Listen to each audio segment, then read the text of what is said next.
Another bride, another June, another sunny honeymoon. Another season.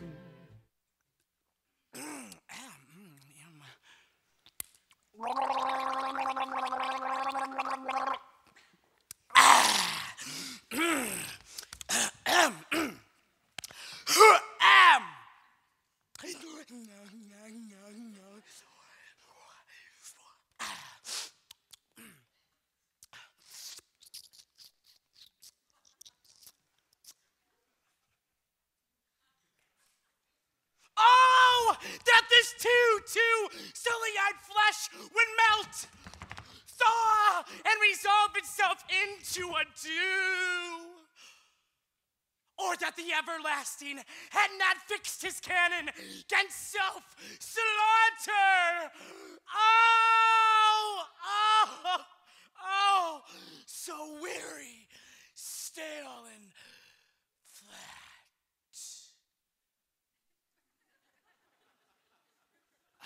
No.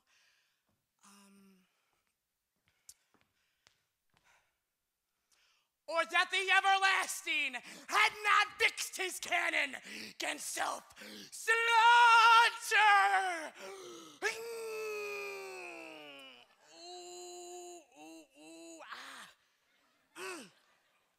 No.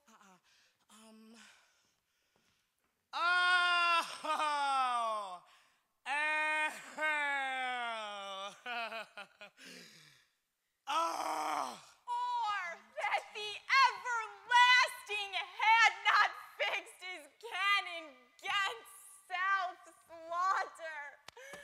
Oh, how weary, stale, and flat seem to me all the uses of this world.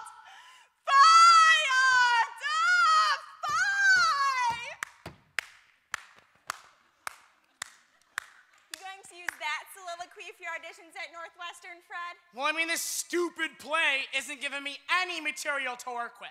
I mean, one line. Can you believe it? One line. After 3 years of lines like, Townsend number 3, and boy at Train Depot.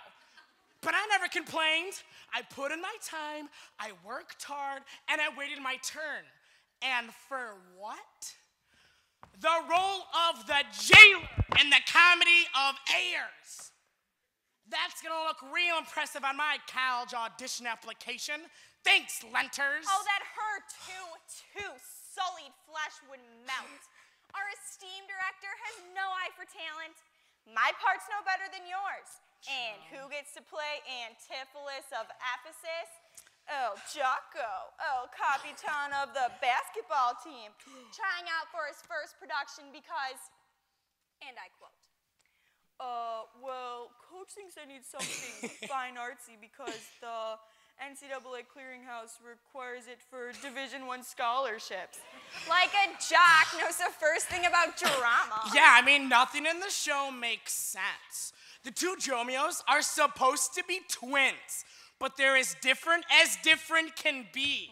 I mean, Kevin's a techno nerd, and Neil's a flannel-clad redneck. And Antipholus of Syracuse is going into the 13th grade, if you know what I mean. The casting is idiotic. Miss Lenters insults 5 returning thespians with bit parts. Then she turns around and gives Miss Party Girl USA the part of the nun. Our perky, pretty, and preppy little friend Angela the part of Adriana. And in a bold stroke of genius, Martha Bonneville playing the courtesan. Martha Bonneville. She's so buttoned up, she's afraid of her own shadow, and she's playing the town floozy. Oh, she comes.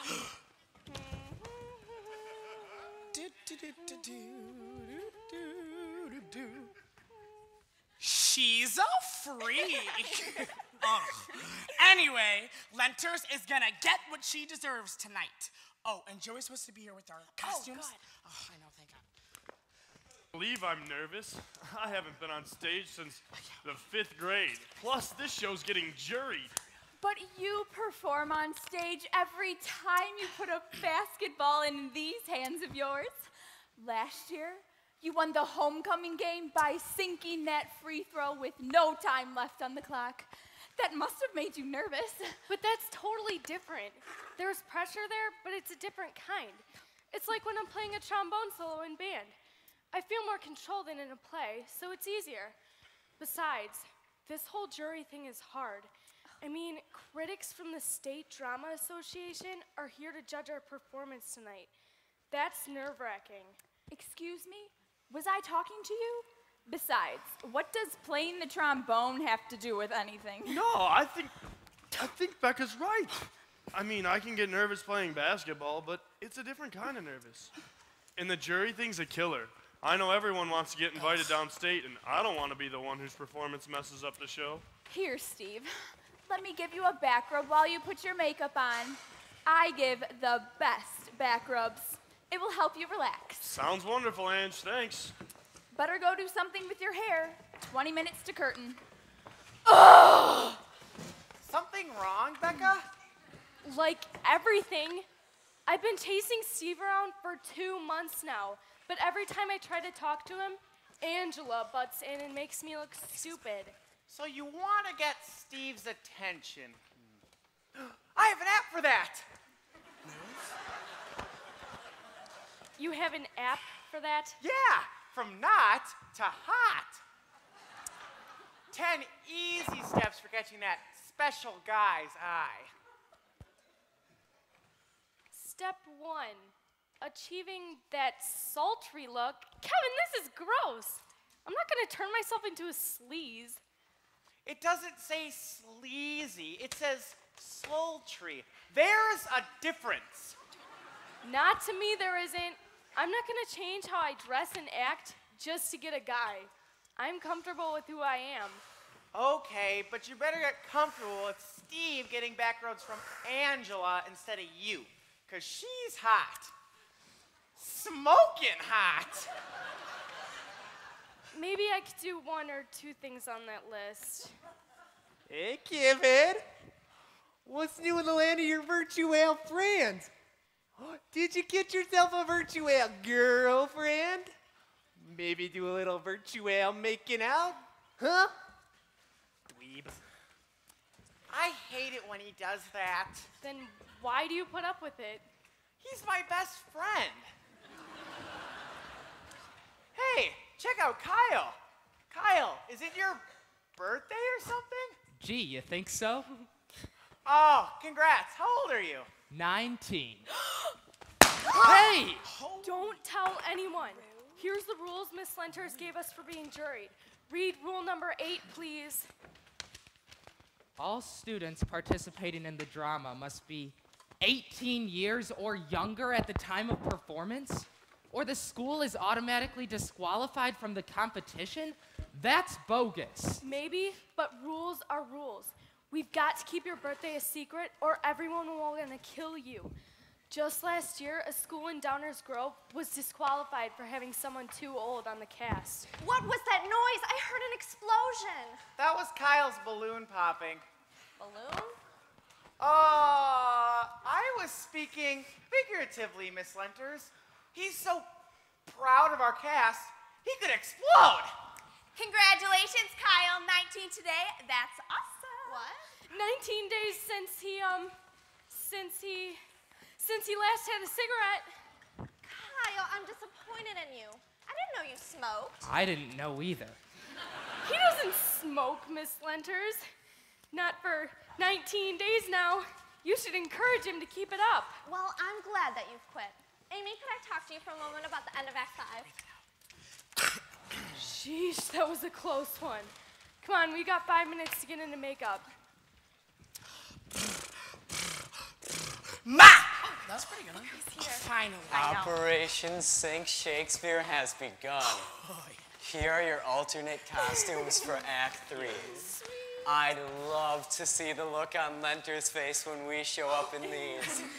How about you, Terry? Are you ready for phase 2 of our operation? Absolutely. Phase 2? Oh. Let's just say the parts that Miss Linters cast us in are not necessarily the parts that we have to play. We can decide for ourselves who we want to be. Though I was cast as the first merchant, Jane will be assuming that part. And Terry will be taking on the role of Lucy. The ugly wife of Dromio. That's awesome. I'd wish I'd thought of it. Lenters is gonna have a cow. A big one. Attention, everyone. Hurry together on. Hurry it up. All right, just a couple of quick notes, and then it's curtain. First, an apology about last night. I don't usually cry in public, but for a moment, I felt like our whole show was going down in flames. So a couple of quick reminders. First, all electronics should be off, starting now, and they don't go on until after the show. I don't want another cell ringing in the middle of Act 4 again. Do you hear me, Kevin? Oh, sorry, Miss Lenters. Let me just enter my calendar notes so I don't forget. There. Second, absolutely no handling, moving, playing with, or eating the props. A scene that depends on cupcakes doesn't work very well when there's not a cupcake left in the house. Does it, Neil? You won me. Right. Third, a reminder that we've been working on. Excuse me, I'm sorry to interrupt, but I have a special delivery here for a Child Barnes? Right here.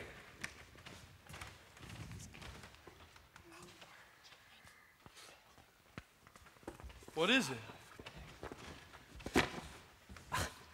A box of cookies from my grandma. Cute. She writes, "Congrats, Kyle. How fun that opening night falls on the same day as your 19th, day without a cigarette." Dude, you told your grandma you smoke? Even cuter. Used to smoke. I think it's sweet his grandma's helping him to quit. Can we focus here, people? Remember, we have worked on this play for 2 months. We depend on each other. We need each other. So tonight, don't go doing anything new. It is not fair to everyone else in the cast. This show is terrific the way we've done it. Trust the material, trust each other, and have fun. Oh, we'll have fun. Now, I don't have to tell you that we're working under some extra pressure tonight. The judges arrived about 15 minutes ago, and I have them settled in their seats in the 4th row. Now, I want you guys to wow them. Let's give them a real taste of how professional a theater program can be at a high school level.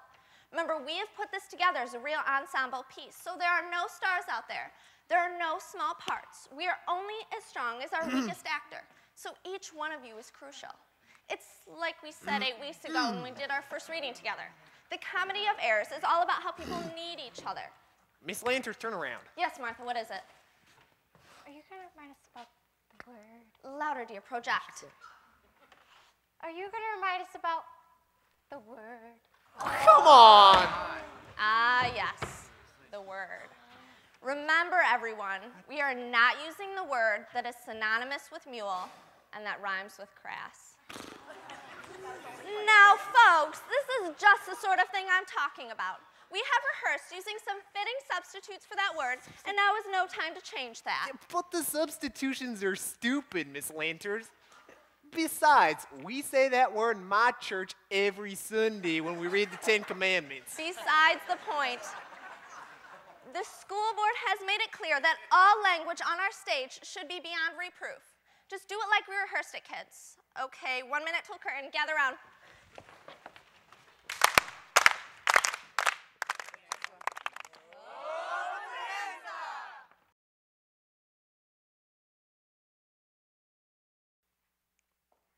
Ladies and gentlemen, welcome to the Illiana Drama Department 2010 fall production, The Comedy of Errors. Now, this play at first glance seems but a silly farce, but as the kids and I have discovered, it actually expresses some provocative ideas. Shakespeare makes it clear that we only find ourselves within a larger community. Others, whether we like it or not, help to define us. When they misunderstand us, and thus misdefine us, we feel trapped. When they finally see us for who we really are, we are freed. So we hope you laugh a lot tonight, but we also hope that you find yourselves provoked to thought. Enjoy the show.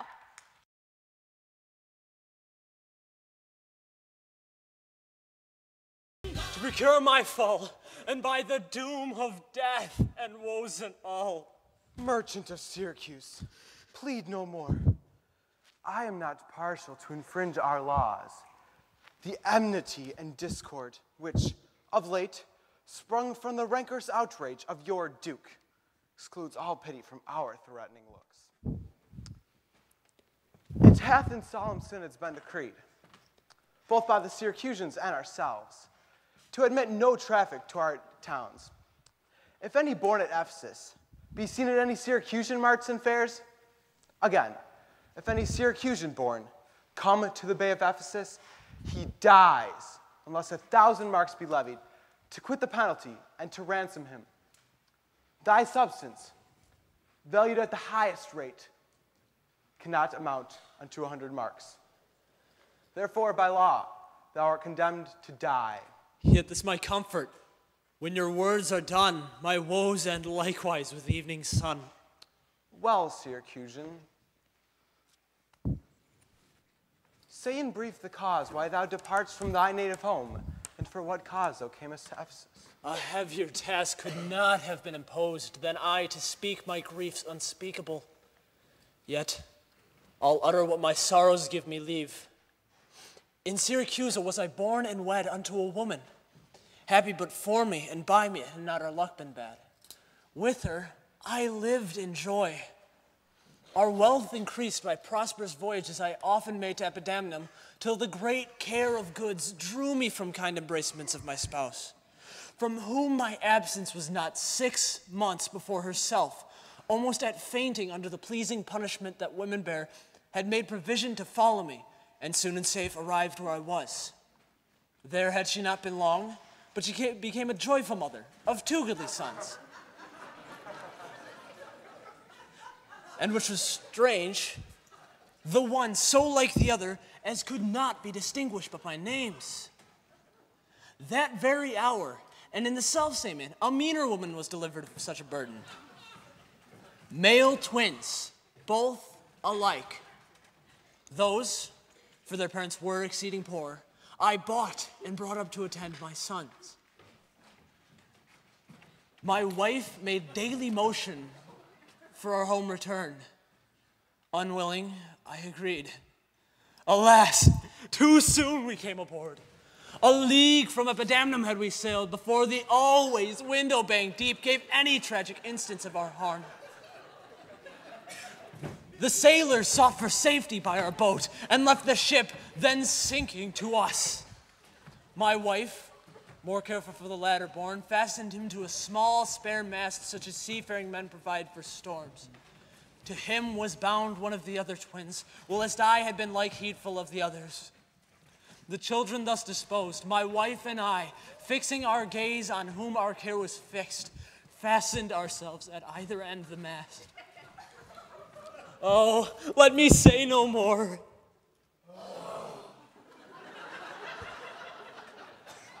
Gather the sequel by that went before. Nay, forward, old man. Do not break off so, for we may pity, though not pardon thee. Oh, had the gods done so, I had not now worthily termed them merciless to us. We were encountered by a mighty rock, which being violently borne upon, our helpful ship was splitted in the midst. Her part, poor soul, seeming as burdened with lesser weight, but not with lesser woe, was carried with more speed before the wind, and in our sight they 3 were taken up by fishermen of Corinth. At length another ship had seized on us, and knowing whom it was their luck to save, gave healthful welcome to their shipwrecked guests, and would have reft the fishers of their prey, had not their ship been very slow of sail, and therefore homeward did they bend their course. Thus have you heard me severed from my bliss, that by misfortunes was my life prolonged to tell sad stories of my own mishaps. And for the sake of them thou sorrowest for, do me the favor to tell fully what hath befallen of them and thee till now.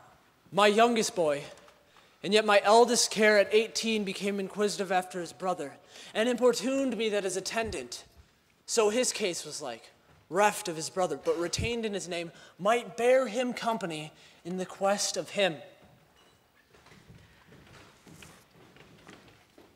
They ne'er returned.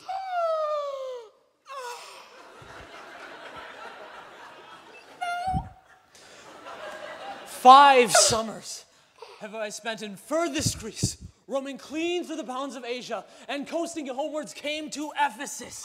Hopeless to find, yet loath to leave unsought in that or any place that harbors men. Yet here must the story of my life end, and happy were I in my timely death, could all my travels warned me they live. Hapless Aegean, whom the fates have marked to bear the extremity of dire mishap. Now, trust me, were it not against our laws, against my crown, my oath, my dignity, my soul would sue as advocate to thee. But, though thou art adjudged to the death, and past sentence may not be recalled, I'll favor thee in what I can. Therefore, merchant, I'll limit thee this day to seek thy life by beneficial help. Try all the friends thou hast in Ephesus. Beg thou or borrow to make up the sum and live. If no, then thou art doomed to die. Bum, bum, bum. Jailer, take him to thy custody. I will, my lord. Hopeless and hapless doth Aegean wend, but to procrastinate his lifeless end. There's a somebody I'm longing to see. Therefore, give out you are of Epidamnum, lest your goods be confiscated. This very day, a Syracusan merchant is apprehended for arrival here, and, not being able to buy out his life according to the statute of the town, dies ere the weary sunset in the west. There's your money that I had to keep. Go, bear it to the centaur where we host, and stay there, Dromio, till I come to thee. Within this hour it will be dinner time. Till that, I'll view the manners of the town, peruse the traders, gaze upon the buildings, and then return and sleep within mine inn. For with long travel I am stiff and weary. Go, get thee away. Many a man would take you at your word and go indeed, being in so good a mean. A trusty villain, miss, that very oft, when I am dull with care and melancholy, lightens my humor with his merry jests. What, will you walk with me about the town, and then go to mine inn and dine with me? I am invited, sir, to certain merchants, of whom I hope to make much benefit. I crave your pardon, but soon, at 5 o'clock, please you, I'll meet with you upon the mart, and then consort you till bedtime. My present business calls me from you now. Farewell till then. I will go lose myself and wander up and down to view the city. Sir, I commend you to your own content. He that commends me to mine own content commends me to the thing I cannot get. I to the world am like a drop of water that in the ocean seeks another drop, who, falling there to find his fellow forth, unseen, inquisitive, confounds himself. So I, to find a mother and a brother in quest of them unhappy, lose myself. Master! Here comes the almanac of my true date. What now? How chance thou art returned so soon? Return so soon, rather approach too late. The capon burns. The pig falls from the spit. The clock hath struck 12 upon the bell. My mistress made it 1 upon my cheek. She is so hot because the meat is so cold. The meat is so cold because you come not home. You come not home because you have no stomach. And you have no stomach having broken your fast. We that know what 'tis to fast and pray are penitent for your default today. Stop in your wind, sir. Tell me this, I pray. Where have you left the money that I gave you? Oh, money.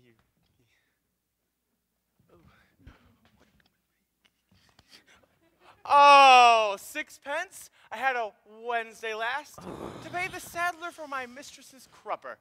The saddler had it, sir. I kept it not. I am not in a sportive humor now. Tell me and dally not, where is the money?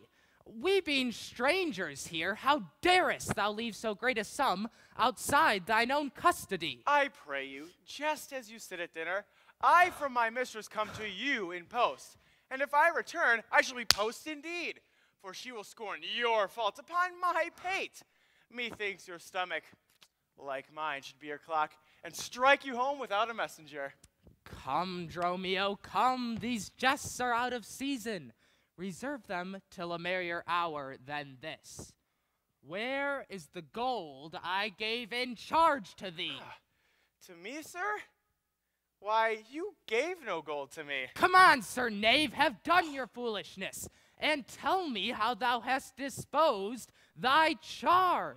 My charge was but to fetch you from the mart. To your home, sir? To dinner? My mistress and her sister stays for you. Now, as I am a Christian, answer me. In what safe place have you bestowed my money, or I shall break that merry sconce of yours that stands on tricks when I am undisposed?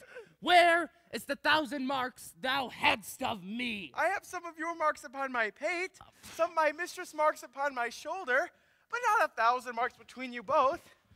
If I were to pay your worship those again, perchance you would not bear them patiently?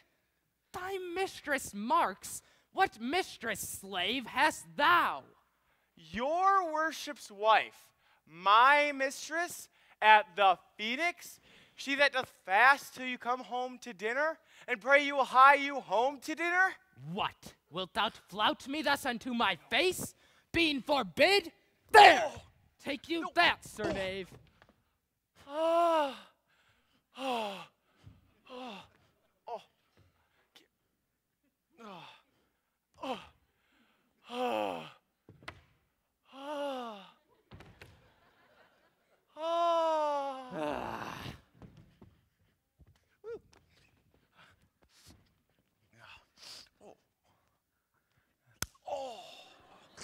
What mean you, sir? For heaven's sake, hold your hands. Nay, you will not. Sir, I'll take my heels. Upon my life, by some device or other, the villain is overwrought of all my money. They say this town is full of cozenage, nimble jugglers that deceive the eye, dark-working sorcerers that change the mind, soul-killing witches that deform the body, disguised cheaters, prating mountebanks, and many such like libertines of sin. If it proves so, I will be gone the sooner. I'll go to the centaur to go seek this slave. I greatly fear my money is not safe.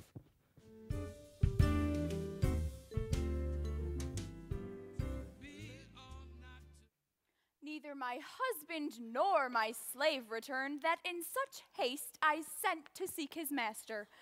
Sure, Luciana, it is 2 o'clock. Perhaps some merchant hath invited him, and from the mart he's somewhere gone to dinner. Good sister, let us dine and never fret. A man is master of his liberty. Time is their master, and when they see time, they'll go or come. If so, be patient, sister. Why should their liberty be more than ours? Because their business still lies out of door. Look, when I serve him so, he takes it ill. Oh no, he is the bridle of your will. There's none but beasts will be bridled so. Why? Such headstrong liberty is lashed with woe. There's nothing under heaven's eye but hath its boundary, in earth, in sea, in sky.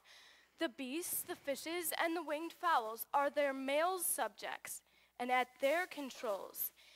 Men, more divine, the masters of all these, lords of the wide world and wild watery seas, are masters to their females and their lords.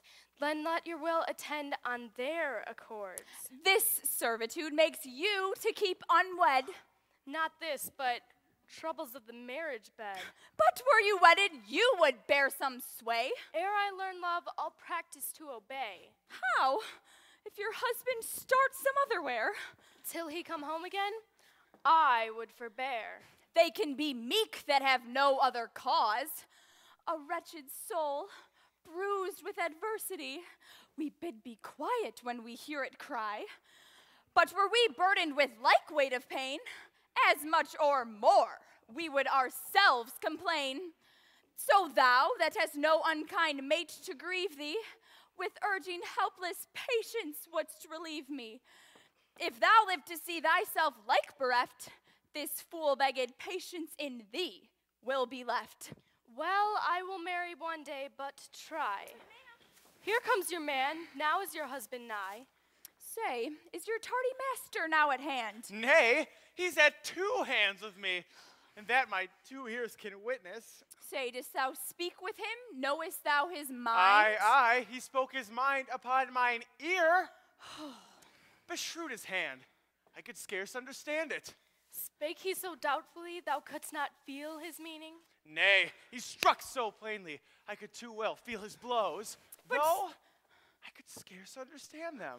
But say, I prithee, is he coming home? It seems he hath great care to please his wife. Why, mistress, sure my master is horn mad.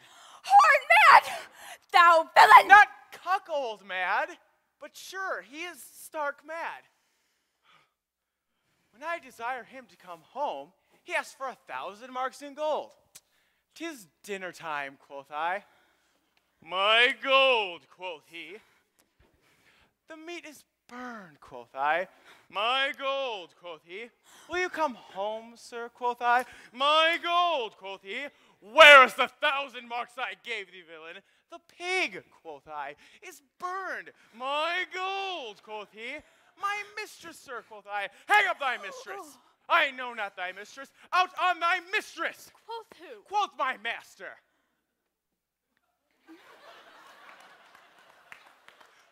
I know, quoth he. No house, no wife, no mistress. So that my message, due unto my tongue I thank him, I bear home upon my shoulders. For in conclusion, he did beat me there. Go back again, thou slave, and fetch thy master home. Go back again and be new beaten home? On your life, send some other messenger. Back, slave, or I will break thy pacer cross. And he will bless that cross with other beating. Between you, I shall have a holy head. Head-praising peasant, fetch thy master home. Am I so round with you as you with me, that like a football, you'll spurn me thus? You'll spurn me hence, and he'll spurn me hither. If I last in this service, you must case me in leather.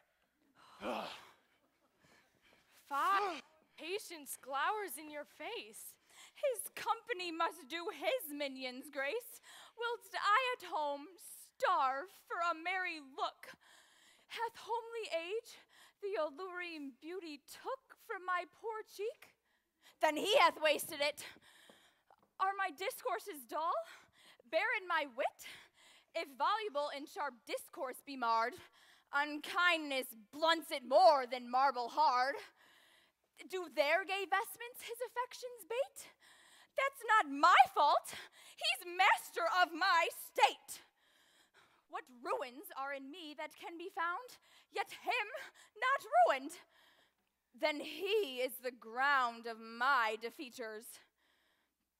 A decayed fare, a sunny look of his would soon repair, but too unruly dear, he breaks the pail and feeds from home. Poor I am but his stale. Self-harming jealousy, fie, beat it hence. Unfeeling fools can with such wrong dispense. I know his eye doth homage otherwhere, or else What lets it but he would be here?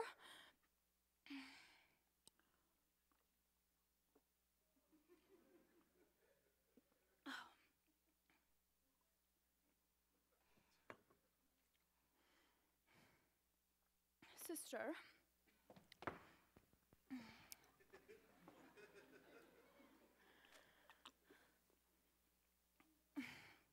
You know, he promised me a chain that he alone he would detain, to keep fair quarter with his bed. I see the jewel best enameled will lose its beauty, yet the gold bides still that others touch. Since my beauty cannot please his eye, I'll weep what's left away, and weeping die. How many fond fools serve mad jealousy? I wanna be loved by you, just you. The gold I gave to Dromio is laid up safe at the Centaur, and the heedful slave is wandered forth to seek me out, by computation and mine host's report. I could not speak with Dromio, since at first I sent him from the mart. See, here he comes. How now, sir, is your merry humor altered? As you love strokes, so jest with me again. You know no centaur, you received no gold. Your mistress sent to have me home to dinner. My house was at the Phoenix? Wast thou mad that thus so madly thou didst answer me? What answer? When spake I such a word? Even now, even here, not half an hour since. I did not see you, since you sent me hence. Home to the Centaur, with the gold you gave me? Villain, thou didst deny the gold's receipt, and toldst me of a mistress, and a dinner, for which I hope thou feltst I was displeased. I am glad to see you in this merry vein. Yet what means this jest? I pray you, master, tell me. Yea, wilt thou jeer and flout me in the teeth? Think'st thou I jest? Hold. Take thou that. And that! Oh!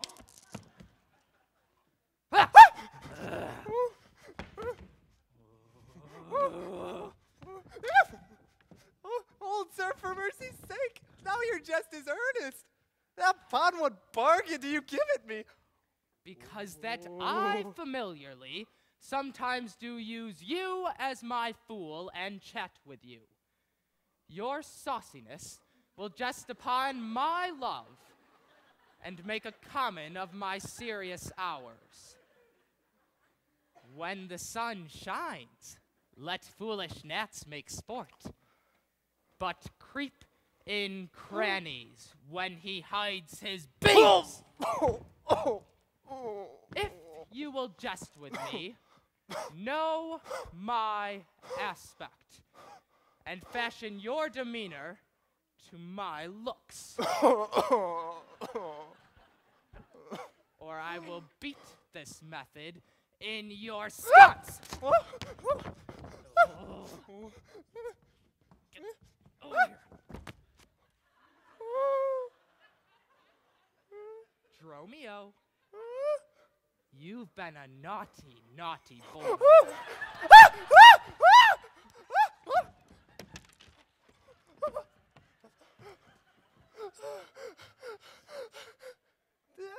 Sconce call you it?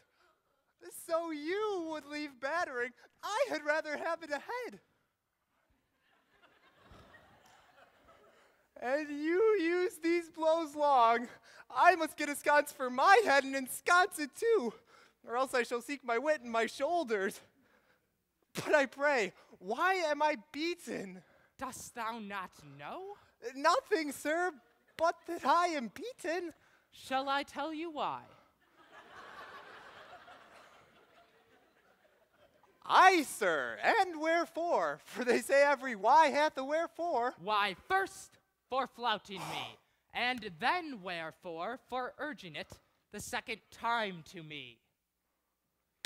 there ever any man thus beaten out of season? What in the why and the wherefore is neither rhyme nor reason? Oh, well, sir, I thank you. Thank me, sir, for what? Marry for this something that you gave me for nothing. I'll make amends next and give you nothing for something. But say, sir, is it dinner time? No, sir, I think the meat wants what I have. In good time, sir, what's that? Basting. Well, sir, then 'twill be dry. If it be, sir, I pray you eat none of it. Your reason? Lest it make you choleric and purchase me another dry basting. Well, sir, learn to jest in good time. There's a time for all things. Yoo-hoo. But soft, who waves yonder? Yoo-hoo. I, Antipholus, look strange and frown.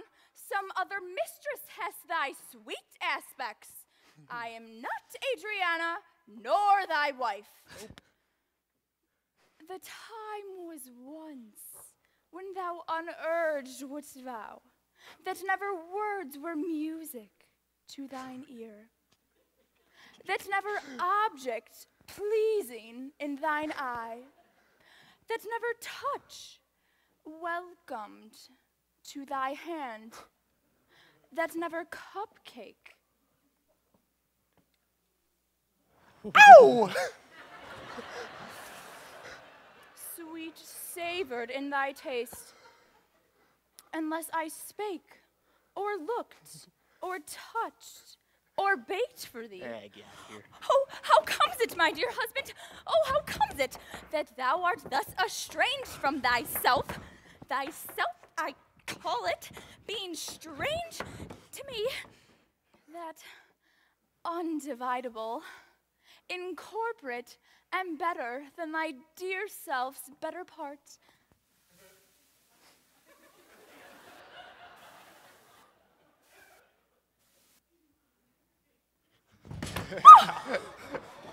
Do not tear thyself away from thee. How dearly would it touch me to the quick, shouldst thou but hear I were licentious, and that this body, consecrate to thee, by ruffian lust, should be contaminate. Wouldst thou not spit at me, and spurn at me, and hurl the name of husband in my face, and tear the stained skin of my harlot brow, and from my false hand cut the wedding ring, and break it with a deep divorcing vow? I know thou canst, and therefore see thou do it. I am possessed with an adulterate blot. My blood is mingled with the crime of lust. For if we two be one, and thou play false, I do digest the poison of thy flesh, being strumpeted by thy contagion. Keep then far league and fair truce with thy true bed. I live unstained, thou undishonored. Plead you to me, fair dame? I know you not. In Ephesus I am but 2 hours old, as strange unto your town as to your talk, which by all my wit being scanned, find myself unable, even one word to understand. Fie, brother, how the world is changed with you. When were you wont to use my sister thus? She sent for you by Dromio home to dinner. By Dromio? By me? By thee. And this thou didst return from him, that he did buffet thee, and in his blows denied my house for his, me for his wife. Did you converse, sir, with this gentlewoman? What is the course and drift of your compact? Sir, I never saw her till this time. Villain, thou liest, for even her very words this thou deliver to me on the mart. I never spake with her in all my life. How can she thus then call us by our names?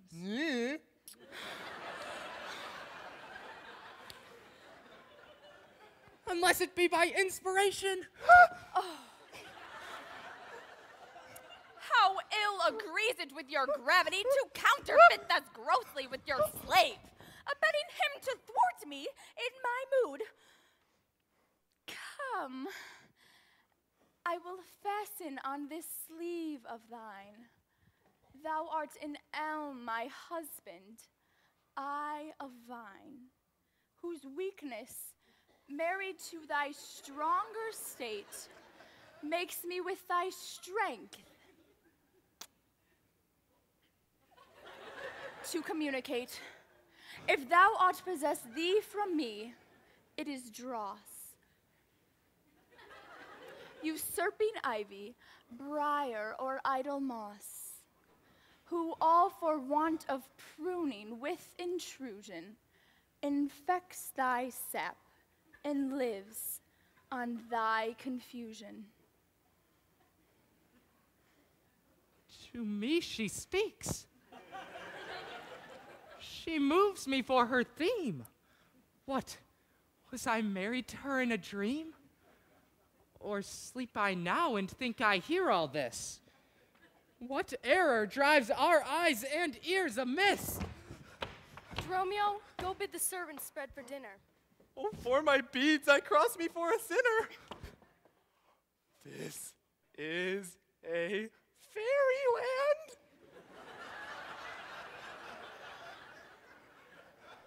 Oh, spite of spites, we talk with goblins, owls, and sprites. If we obey them not, this will ensue. They'll suck our breath. Our pitch is black and blue. Why pratest to thyself and answerest not? Drone me, thou drone, thou snail, thou slug, thou sucked. Master, I am transformed. Am I not? I think thou art in mind, and so am I. No, both in mind and in my shape. Thou hast thine own form. I am an ape. If thou art transformed to aught, 'tis to an ass.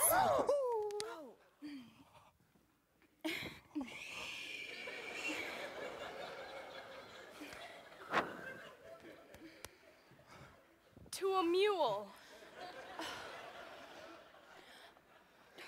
It is true. She rides me, and I long for grass. 'Tis so I am an mule. Or else it could never be that I should know her as well as she knows me. Come, come, no longer will I be a fool to put the finger in mine eye and weep, whilst man and master laugh my woes to scorn. Come, sir, to dinner. Dromio, keep the gate. Husband, I'll dine above with you today, and shrive you of 1,000 idle pranks. Sirrah, if any ask for your master, say he dines forth, and let no creature enter. Come, sister. Dromio, play the porter well. Am I in earth? In heaven? Or in hell? Sleeping or waking? Oh! Mad or well advised? Known unto these? To myself disguised? I'll say as they say and persever so, and in this mist that all adventures go. Master, shall I be porter at the gate? Aye, and let none enter, lest I break your pate. Come, come, Antipholus, we dine too late. My wife is shrewish when I keep not hours. Say that I lingered with you at your shop to see the making of her golden chain, and that tomorrow you shall bring it home. But here's a villain that would face me down. He met me on the mark and said I beat him, and charged him with 1,000 marks in gold. And that I did deny my wife in house. Thou drunkard, thou, what didst thou mean by this? Say what you will, sir, but I know what I know, that you beat me on the mart. I have your hand to show. If the skin were parchment and the blows you gave ink, your own handwriting would tell you what I think. I think thou art a long-eared equine beast of burden. Mary, so it doth appear, by the wrongs I suffer and the blows I bear, I should kick, being kicked, and at that pass, you would keep from my heels and beware of an long-eared equine beast of burden.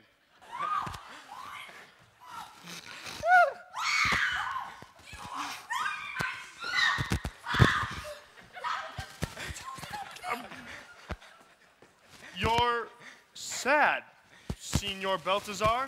Pray God our cheer may answer my good will and your good welcome here. I hold your dainties cheap, sir, but you're welcome, dear. Good master. Come in and eat with me today.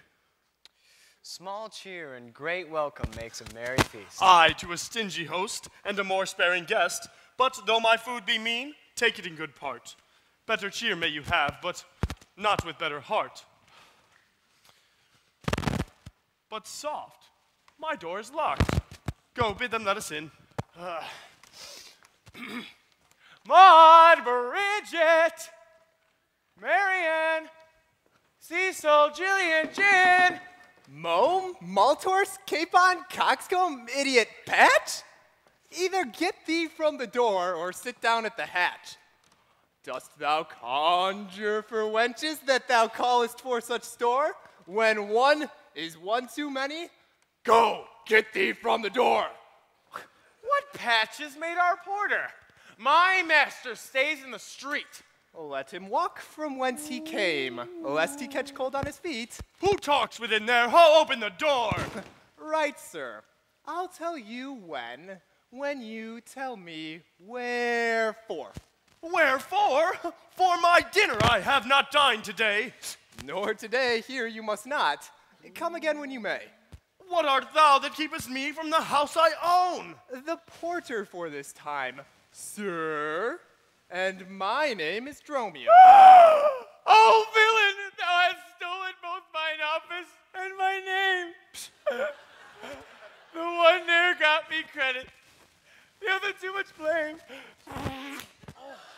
What a coil is there, Dromio? Who are they at the gates? Let my master in, Lucy. Faith, no, you come too late, and so tell your master. If thy name be called Lucy? Lucy, thou hast answered him well.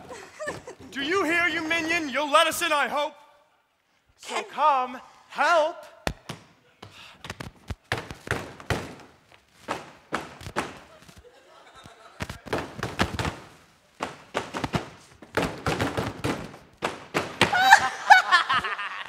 Well struck, there was blow for blow.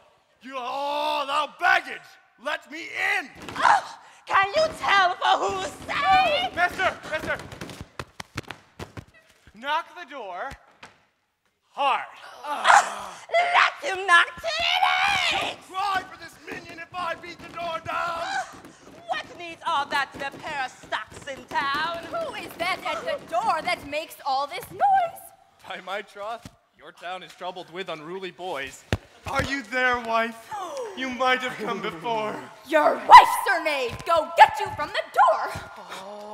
If you went in pain, sir, this knave would go sore. Here is neither cheer, sir, nor welcome. We would fain have either. In debating which was best, we shall have neither. Master, they stay in the street, bid them welcome hither. There's something in the wind that we cannot get in. You would say so, master, if your garments within, your cake, ooh la la, in there, is warm within. And you stay here in the cold.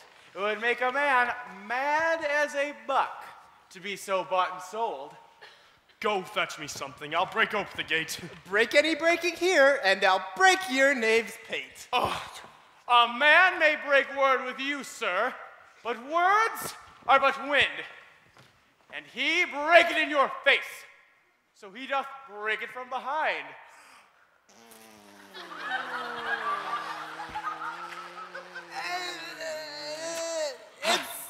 means thou wantest to break it. Out upon thee, hind. Here's too much. Out upon thee, hind. I pray thee, let me in. Aye, when fowls have no feathers and fish have no fins.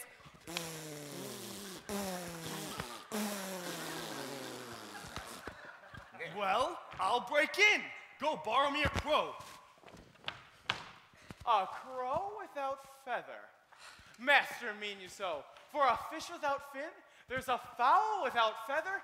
If a crow help us in, sirrah, we'll pluck a crow together. Go, get thee gone. No, forget the iron crow. To get us inside, we'll use Dromio. Okay, Prithee, this side. Come on, get up. Turn it. Watch. Prithee. Go, we're going on three.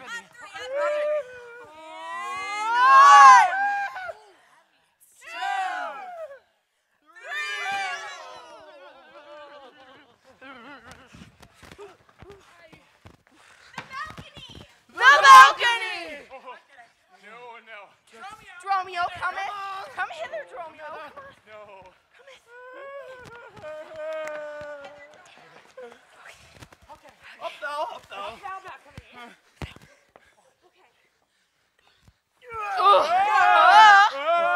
Go, get up.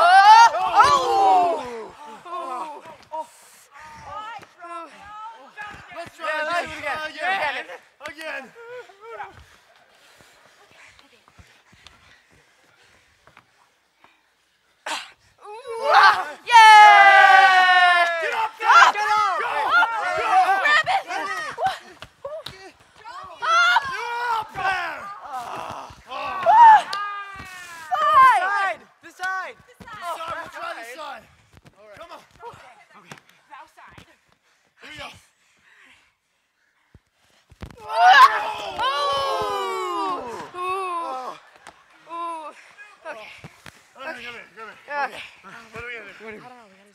Maybe we can. No, that's not good. Oh, have patience, sir. Oh, let it not be so. Come here! Oh. No, let me go. Come on. I'm breaking. Herein you war against your reputation and draw within the compass of suspect the unviolated honor of your wife. Be ruled by me. Okay. Depart in patience, and let us to the tiger out to dinner. And about evening come yourself alone to know the reason of this strange restraint. If by strong hand you offer to break in, now, in the stirring passage of the day, a vulgar comment will be made of it. For slander lives upon succession for ever house where it gets possession. You have prevailed.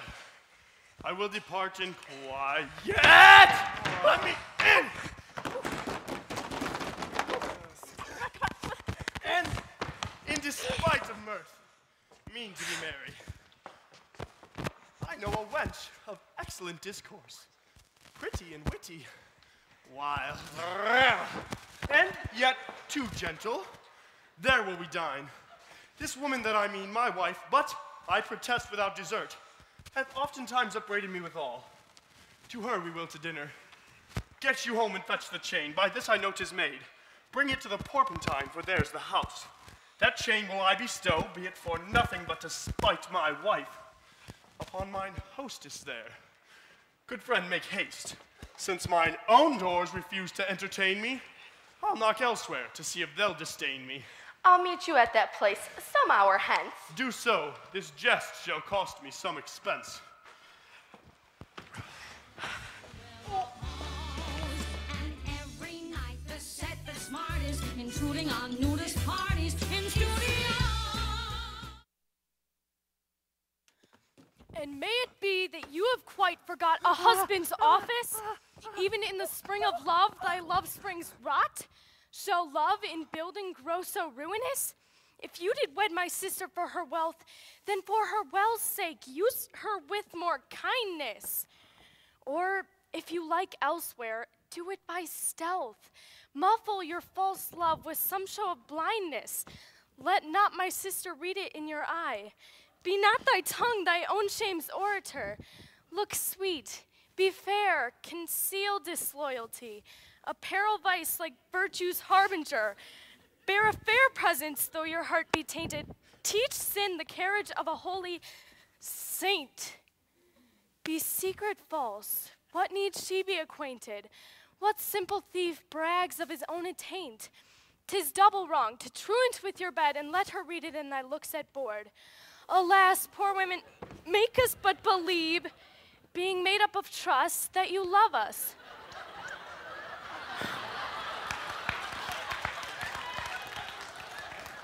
Though others have the arm, show us the sleeve. We in your motion turn, and you may move us. Then, gentle brother, get you in again. Comfort my sister, cheer her, call her wife. 'Tis holy sport to be a little vain, when the sweet breath of flattery conquers strife. Sweet mistress, what your name is, else I know not, nor by what wonder you do hit of mine, less in your knowledge and your grace you show not than our earth's wonder, more than earth divine. Teach me, dear creature, how to think and speak, lay open to my earthy gross conceit. Smothered in errors, feeble, shallow, weak, the folded meaning of your words' deceit. Against my soul's pure truth, why labor you to make it wander in an unknown field? Are you a god? Would you create me new? Transform me then, into your power I'll yield. But if that I am I, then well I know your weeping sister is no wife of mine, nor to her bed no homage do I owe. Far more to you do I decline. Oh, train me not, sweet mermaid, with thy note, to drown me in thy sister's flood of tears. Sing for thyself, and I will dote. Spread over the silver waves thy golden hairs, and as a bed I'll take them and there lie, and in that glorious supposition think, he gains by death that hath such means to die. What, are you mad that you do reason so? Not mad, but mated. How, I do not know. It is a fault that springeth from your eye. For gazing on your beams, fair sunbeam by. Gaze where you should, and that will clear your sight. As good to wink, sweet love, as look on night. Why call you me love? Call my sister so. Thy sister's sister. That's my sister.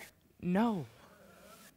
It is thyself, mine own self's better part, my clear eye's clearer eye, my dear heart's dearer heart, my food, my fortune, and my sweet hope's aim, my soul, earth's heaven, and my heaven's claim.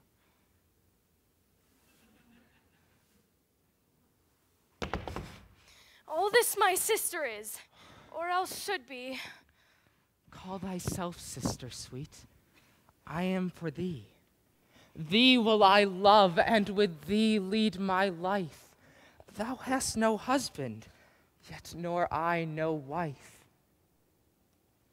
Give me thy hand.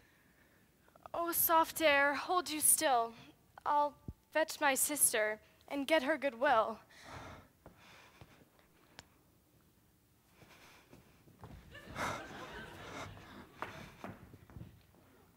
Yes!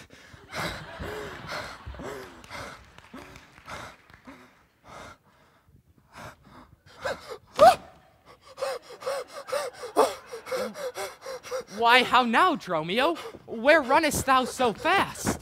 Do you know me, sir? Am I Dromio? Am I your man? Am I myself? Thou art Dromio, thou art my man, thou art thyself. I am a fool. I am a woman's man, and besides myself. What woman's man, and how besides thyself? Marry, sir, besides myself, I am due to a woman. One that claims me, one that haunts me, one that will have me. What claims lay she to thee? Marry, such claim as you would lay to your horse. And she would have me as a beast. Not that I, being a beast, that she would have me, but that she, being a very beastly creature,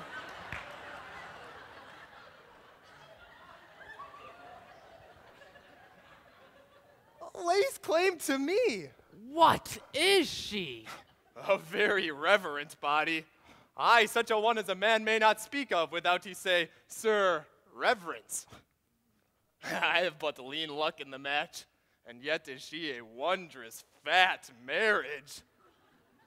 How dost thou mean a fat marriage? Mary? She's the kitchen wench. And all grease, too. And I know not what use to put her to, but to make a lamp of her and run from her by her own light.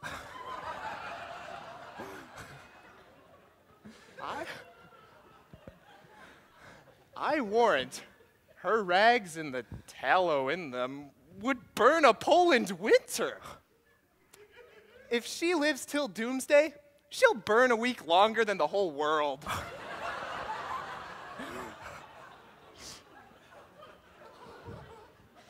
What complexion is she of? Swart, like my shoe. But her face nothing half so clean kept. For why? She sweats. A man may go over shoes in the grime of her. Ew. That is a fault that water will mend. Oh, no, sir. 'Tis ingrain. Noah's flood could not do it. What's her name? Nell, sir. But her name in 3/4? Well, that's an L and 3/4. It could not measure her from hip to hip. Then she bears some breath. No longer from head to toe than from hip to hip. She is spherical. Like a globe.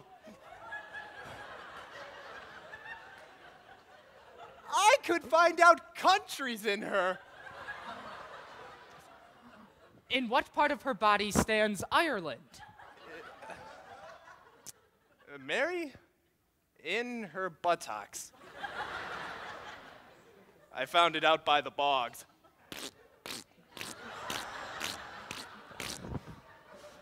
Where's Scotland? I found it by the barrenness, hard in the palm of the hand. Where France? In her forehead, armed and reverted, making war against her heir. Where England? I looked for the chalky cliffs, but I could find no whiteness in them. But I think in her chin, by the salt room running between France and it. Where Spain? Faith, I saw it not, but I felt it hot in her breath. Where America? The Indies? Ugh, sir, upon her nose, all o'er embellished with rubies, carbuncles, sapphires, declining their rich aspect to the hot breath of Spain, who sent whole armados of carracks to be balanced at her nose. Where stood Belgium? The Netherlands? Oh, sir, I did not look so low.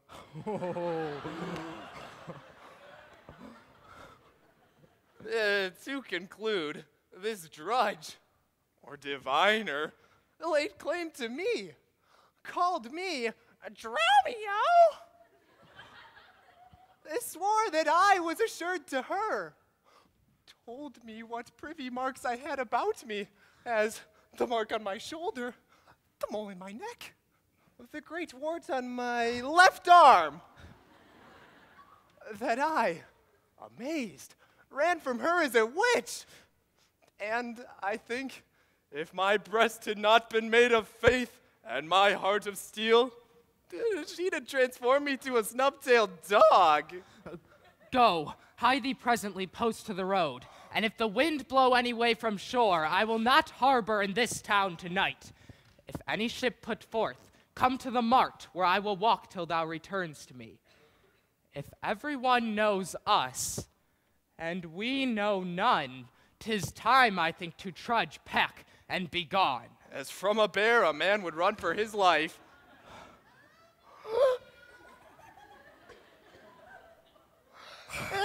So fly I from her that would be my wife.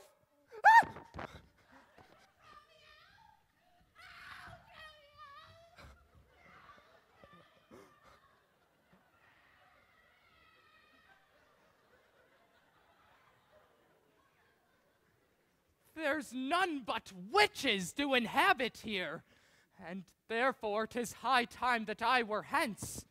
She that doth call me husband, even my soul doth for a wife abhor. But her fair sister, possessed with such a gentle, sovereign grace, of such enchanting presence and discourse, hath almost made me traitor to myself.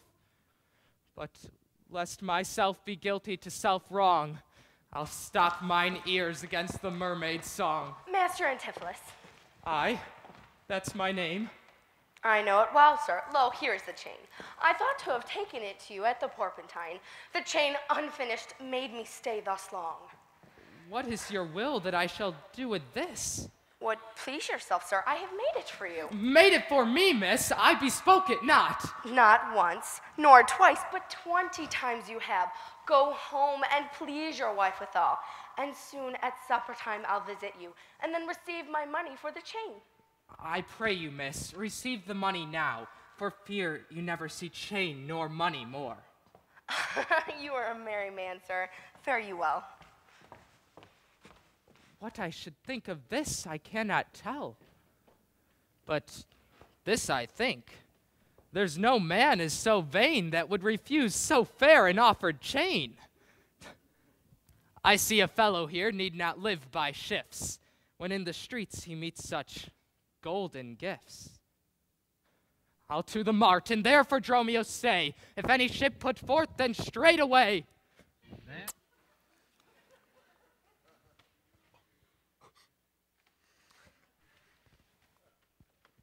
Hey, Becca, you looked great out there. Thanks, Steve. I thought you were really good too. But I'm worried about our judges. I can't believe Fred and Jane's group tried to ruin our show. Could you see the jurors? I could just catch a glimpse of them in the fourth row, and it seemed like they were laughing. Great, but I'm not really thinking about them right now. I said you looked great out there. You're a very pretty girl, Becca. I'm sorry. I didn't mean to offend you. No, I'm not offended, just surprised. I mean, boys don't exactly line up to call me pretty. Maybe they should. What do you say we go grab a cup of coffee tonight after the show? What about Ange? What about her? Isn't she your girlfriend? She sure likes to act that way, doesn't she? I get sick of it, but I can't get her to leave me alone without hurting her feelings. Besides, I've always had a thing for girls in band. One of them, anyway. Jane, they're gonna kill us, We need to hide. What are you talking We just about? need Who's to gonna hide. kill us? Just hide me.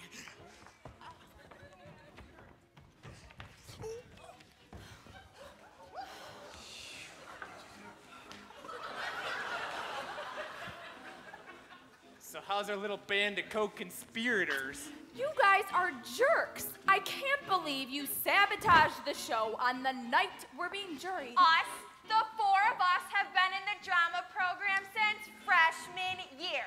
But we got crap parts. We didn't sabotage this show.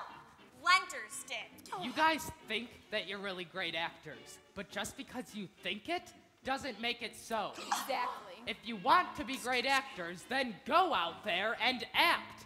Convince us, Convince your director, convince your audience, and stop behaving like petulant, whiny children. Oh, that's rich. The birthday boy is calling us children just because we all want to graduate before we turn 20. He's 19, not 20. And keep your voice down. We have to keep this birthday a secret. Happy birthday to are you! so annoying. Happy birthday to you, 19-year-old! Lansing, no! Oh, okay. Whoa. You had Hands your chance to play nice. Kyle, No. can we shut him up? Oh, no. Oh, you can't do that to me? Okay, wait. Hold still. And you know what? You hold still. Listen here, bucko. You can just do this. I'm the answer to everything. And you can't do this. Bang. My birthday present, Kyle. Why don't you go find a nice janitor's closet to keep it until the show's over? Okay, Bang, call me or something. Getting out of the thing, because this is not happening tonight. I'm the person on the stage, and I deserve to be here. Now, how about the rest of you? Gonna get your act together, or join Fred in the closet? Come on, guys. It's not too late to fix this. I was watching the judges from behind the curtain, and they were laughing a lot. I think they might even think we were planning on the odd costume change. We can still get a superior rating and get invited to go out on state. So put on your real costumes, and let's do it the way we practiced it. I just got word from the tech booth that Miss Lenters is missing. Missing? Yeah, I guess in Act 3, after she saw the changes, well, at first she was confused, and then she got really angry. Someone said she was kicking walls in the lobby, and then she just burst into tears and ran out the doors, mumbling something about never having a play to read again. And now no one knows where she is. Let me try and call her. This isn't good. Look, I'm sorry. We're sorry. This didn't turn out as funny as we thought it was going to be. You think? We'll do the rest of the show the way we rehearsed it. Promise. No answer. I hope she hasn't done anything rash. Oh, you mean like Steve-O's doing back here? Woo! All right, Steve. Oh, Steve!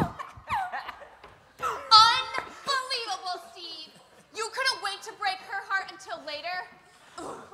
This show is becoming an absolute train wreck. 1 minute in the curtain. 1 minute. So annoying.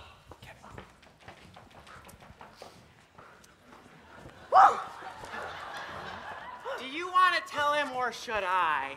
I will. Listen, guys, we already said we're sorry. Let me go change it to my right costume. You're in your right costume, Terry.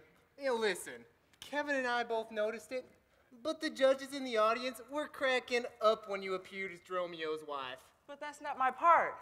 It is now. You know the old saying, if the dress fits. What's that supposed to mean? What you think? Hey, have you seen Kyle? He was here a second ago. What do you need him for? I just wanted to tell him to stay on his toes for curtain call. The sets crew will put together a little something special for his birthday. But maybe it's better if it's a surprise anyway. I'll be right there. I'll see you later. I have to get to my station. Okay, see you after the show. Hey, wait! We're supposed to keep the birthday thing a secret! Oh, where did she go? 10 seconds to curtain. You know, since Pentecost, the sum is due. And since I've not much importuned you, nor I am not, that I am bound to Persia. I want guilders for my voyage.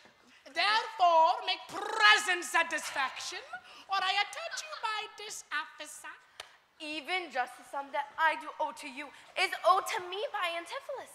And in the instant that I met with you, he handed me a chain. At 5 o'clock, I shall receive the money for the same. Please, if you walk with me down to his house, I will discharge my bond and thank you too. That labor may you save. See, where he comes. While I go to the goldsmith's house, go thou and buy a rope's end, that I will bestow among my wife and her confederates.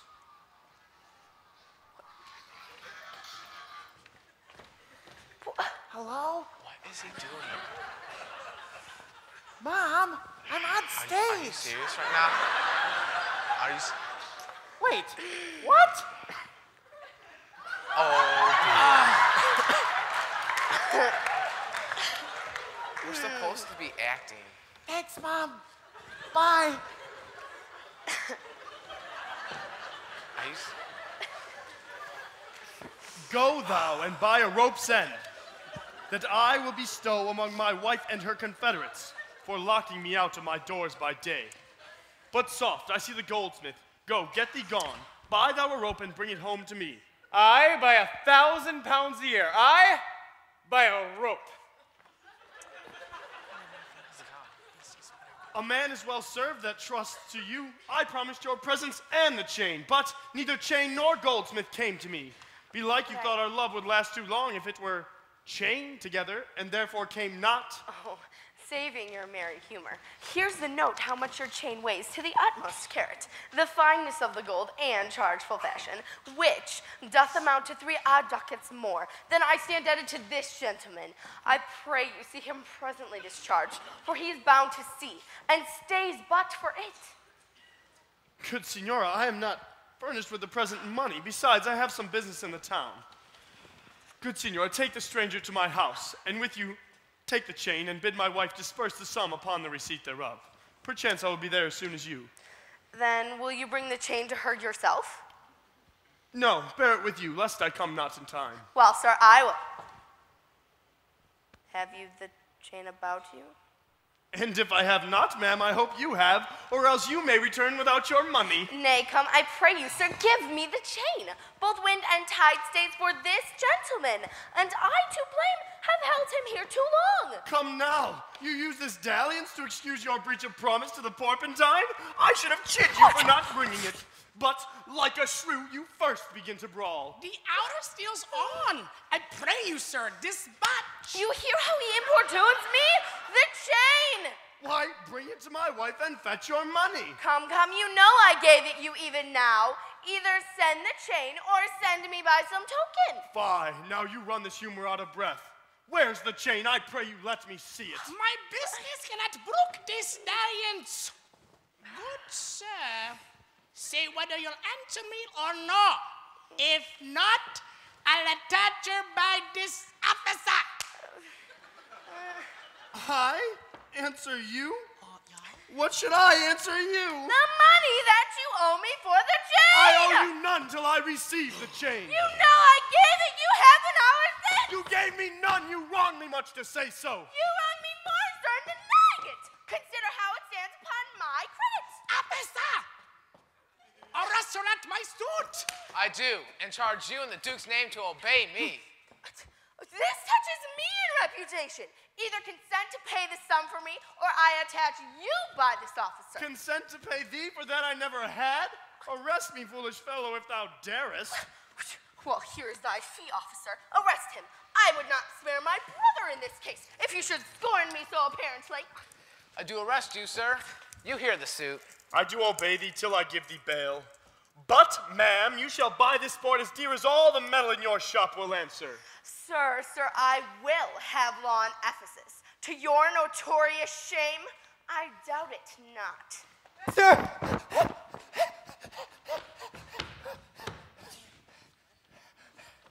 Master, there's a ship of Epidamnum that stays but till her owner comes aboard. And then, sir, she bears away. Our freightage, sir, I have conveyed aboard. And I have bought the oil, the balms, the aquavitae. The ship is in her trim. The merry wind blows fair from the land. They stay for naught at all, but their owner, master, and yourself. How now, a madman? Why, thou peevish sheep, what ship of Epidamnum stays for me? A ship you sent me to hire passage. Thou drunken slave, I sent thee for a rope, and told thee to what purpose and what end. You sent me for a rope's end? Nonsense. You sent me to the bay, sir, for a ship.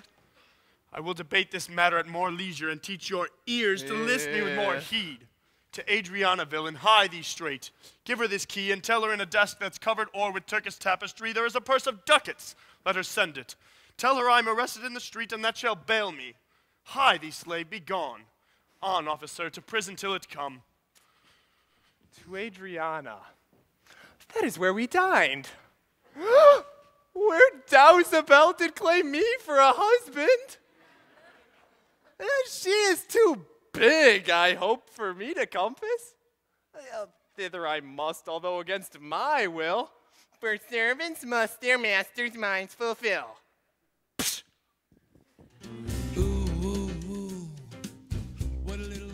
Ah, Luciana, did he tempt thee so? Well, it was Might more thou perceive austerely in his eye that he did plead in earnest? Well, I Yea guess or no? it was more. Looked he red or pale, or sad or merrily? What observation madest thou in his case of his heart's meteors tilting in his face? First, he denied you had in him any right. He meant he did me none, the more my spite. Then swore he that he was a stranger here. And true he swore, though yet forsworn he were. Then pleaded I for you. And what said he? That love I begged for you, he begged of me. With what persuasion did he tempt thy love? With words that in an honest suit might move. First he did praise my beauty, then my speech. Did speak him fair? Have patience, I beseech. I cannot, nor I will not hold me still. My tongue, though not my heart, shall have his will. He is deformed, crooked, old and sere, ill-faced, worse-bodied, shapeless, everywhere, vicious, ungentle, foolish, blunt, unkind, deformed in appearance, worse in mind. Who then would be jealous of such a one? No evil lost is wailed when it is gone. Ah, but I think him better than I say. And yet in others' eyes were worse. Far from her nest, the lapwing cries away.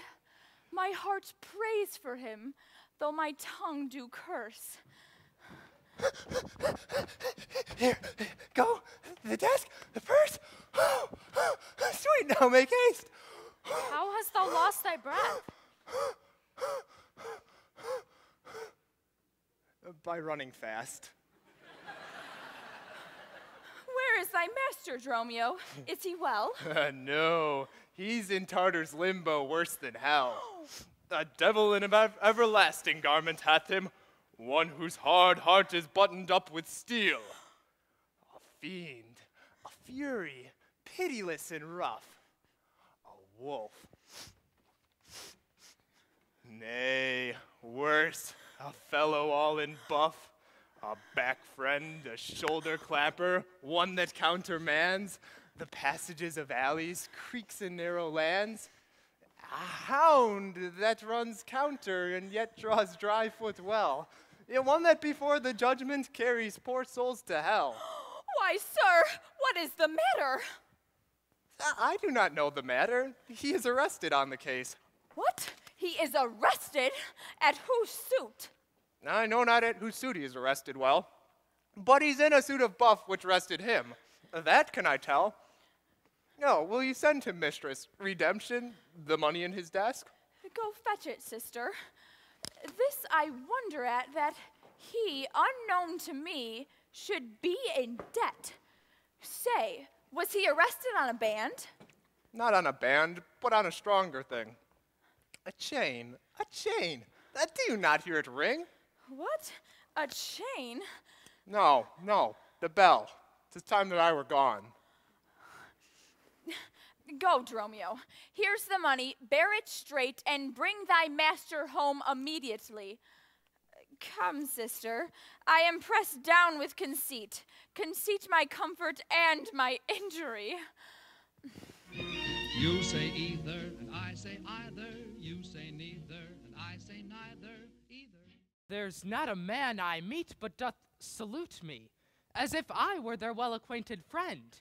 And everyone doth call me by my name. Some tender money to me, some invite me, some others give thanks for kindnesses, some offer me commodities to buy.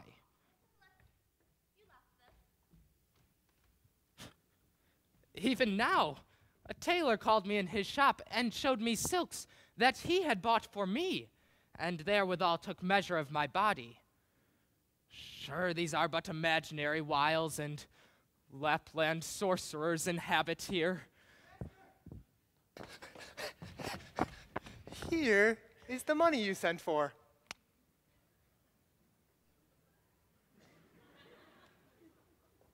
What? Have you got rid of old Adam New Apparel? What gold is this? What Adam dost thou mean? Not that Adam that kept the paradise, but that Adam that keeps the prison. He that goes in the calf's skin that was killed for the prodigal. He that came behind you, sir, like an evil angel, and bid you forsake your liberty. I understand thee not. No? Why, 'tis a plain case. He that went like a bass viol in a case of leather. The man, sir, that when gentlemen are tired, gives them a sob and rests them. He that takes pity on decayed men and gives them suits of durance. He that sets up to do more exploits with a mace than a Morris pike. What? Thou meanest an officer? Ding! I, sir, the sergeant of the band. He that brings any man to answer, it that breaks his band. One who thinks a man always going to bed and says, God give you good rest. Well, sir, there rest in your foolery. Is there any ship puts forth tonight? May we be gone. Why, sir, I brought you word an hour since that the bark expedition put forth tonight, and then were you hindered by the sergeant. Here are the angels you sent for to deliver you. The fellow is distract, and so am I, and here we wander in illusions. Some blessed power deliver us from hence! Well met, Master Antipholus. I see, sir, you have found the goldsmith now. Is that not the chain you promised me today? Satan avoid, I charge thee, tempt me not! Master, is that Mistress Satan? It is the devil! Nay, she is worse. She is the devil's dam. And here she comes in the habit of a light wench. They say they appear to men as angels of light. Light is an effect of fire, and fire will burn. Ergo, light wenches will burn.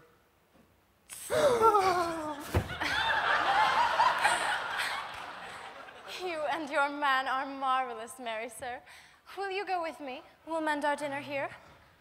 Master, be wise. And if you do, order a long spoon. Why, Dromio? Mary, he must have a long spoon that must eat with the devil. Avoid then, fiend. What tell'st thou me of supping? Thou art, as you are all, a sorceress. I conjure thee to leave me and be gone. Give me the ring of mine you had at dinner, or for my diamond the chain you promised, and I'll be gone, sir, and not bother you. Some devils ask but the parings of one's nails. A rush, a hair, a drop of blood, a pin, a nut, a cherry stone. But she, more covetous, would have a ring. Master, be wise, and if you give it her, the devil will shake her chain and fight us with it. I pray you, sir, my ring, or else the chain. I hope you do not mean to cheat me so. Avaunt thou witch! Come, Dromio, let us go. Now, out of doubt, Antipholus is mad, else would he never so demean himself. A ring he hath of mine worth 40 ducats, and for the same he promised me a chain. Both one and the other he denies me now. The reason that I gather, he is mad. Besides this present instance of his rage is a mad tale he told today at dinner of his own doors being shut against his entrance. Be like his wife, acquainted with his fits, on purpose shut the doors against his way. My way now is to hie home to his house and tell his wife that, being lunatic, he rushed into my house and took perforce my ring away. This course I fittest choose, for 40 ducats is too much to lose.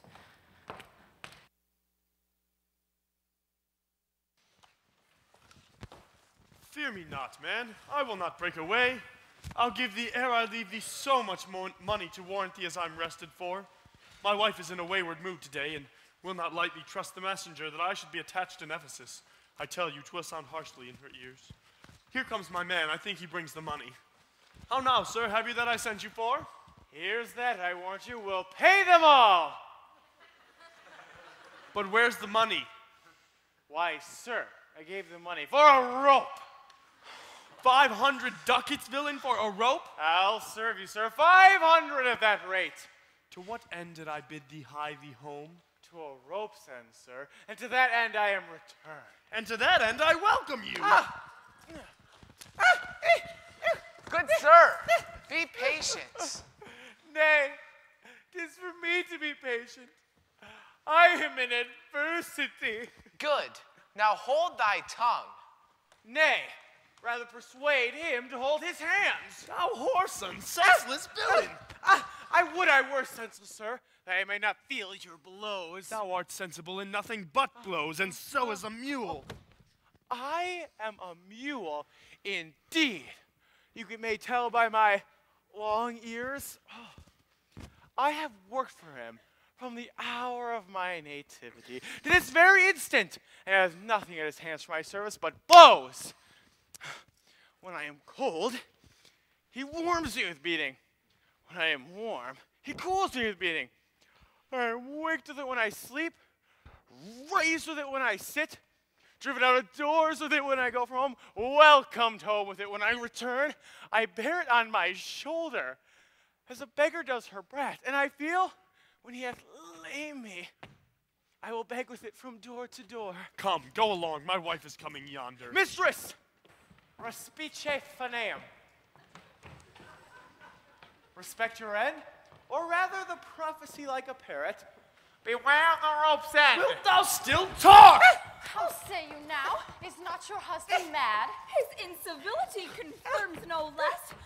Good Dr. Pinch, you are a conjurer. Establish him in his true sense again, and I will please you what you will demand. Alas, how fiery and how sharp he looks. Mark how he trembles in his ecstasy. Give me your hand. Let me feel your pulse. There is my hand, and let it feel your ear. I charge thee, Satan, housed within this man, to yield possession to thy holy prayers and to thy state of darkness. Hie thee straight. I conjure thee by all the saints in heaven. Peace, doting wizard, peace! I am not mad. Oh, that thou wert not, poor distressed soul. You minion, you? Are these your customers? Did this companion with the saffron face revel and feast at my house today? Whilst upon me the guilty doors were shut, and I denied to enter in my house? Oh, husband, God doth know you dined at home. Where would you have remained until this time, free from these slanders and this open shame? Dined at home? Villain, what sayest thou? Sooth to say, sir, you did not dine home today. Were not my doors locked up, and I shut out? Truthfully, your door's locked, and you shut out. Did not she herself revile me there? Sans fable, she herself reviled you there. Did not her kitchen maid rail, taunt, and scorn me? Certes she did. The kitchen vestal scorned you. And did not I, in rage, depart from thence? In verity you did. My bones bear witness, for I have felt the vigor of his rage. Is good to soothe him in these contraries? It is no shame the fellow finds his vein. and yielding to him, humors well his frenzy. Thou hast suborned the goldsmith to arrest me. Alas, I sent you money to redeem you by Dromio here, who came in haste for it. Money by me? Heart and goodwill you might, but surely, sir, not a rag of money. Wince not to her for a purse of ducats? He came to me and I delivered it. And I am witness with her that she did. God and the rope maker bear me witness that I was sent for nothing but a rope. Rope. Mistress, both man and master are possessed. I know it by their pale and deadly looks. They must be bound and laid in some dark room. Say, wherefore didst thou lock me forth today? And why dost thou deny the bag of gold? I did not, gentle husband, lock thee forth. And I, gentle master, received no gold, but I confess, sir, that we were locked out. Dissembling villain, thou speaks false in both. Dissembling harlot, thou art false in all, and art confederate with the shameless pack to make a loathsome abject scorn of me. But with these nails I'll pluck out these false eyes that would behold in me this shameful sport. Oh, fight him, let him not come near me. More company, the fiend is strong within him. Ay me, poor man, how pale and wan he looks. What? Will you murder me? Thou jailer, thou, I am thy prisoner. Wilt thou suffer them to make a rescue? Masters, let him go. He is my prisoner, and you shall not have him. Oh, he's being bound. Go, bind this man, for he is frantic too. What? What wilt thou do, thou peevish officer? Hast thou delight to see a wretched man do outrage and displeasure to himself? He is my prisoner, and if I let him go, then the debt he owes will be required of me. I will discharge thee ere I go from thee. Bring me forthwith unto his creditor, and knowing how the sum grows, I will pay for it. Good master doctor, see him safe conveyed home to my house. O most unhappy day! Oh, most unhappy strumpet! Master, I am bound for you. Villain, wherefore dost thou mad me? Will you be bound for nothing, sir? Be mad! Cry? The devil! God help poor souls, how idly do they talk. Go, bear him hence. Sister, you come with me. Say now, whose suit is he arrested at? One Angela, the goldsmith. Do you know her? I know the woman. Say, what is the sum he owes? 200 ducats. Say, how grows it due? Due for a chain your husband had of her. He didst bespeak a chain, though I had it not. When, as your husband, all enraged today, came into my house and took away my ring, the ring I saw upon his finger now, straight after did he meet me with a chain. It may be so, but I never did see it. Come, jailer, bring me to the goldsmith. I long to know the truth hereof at large.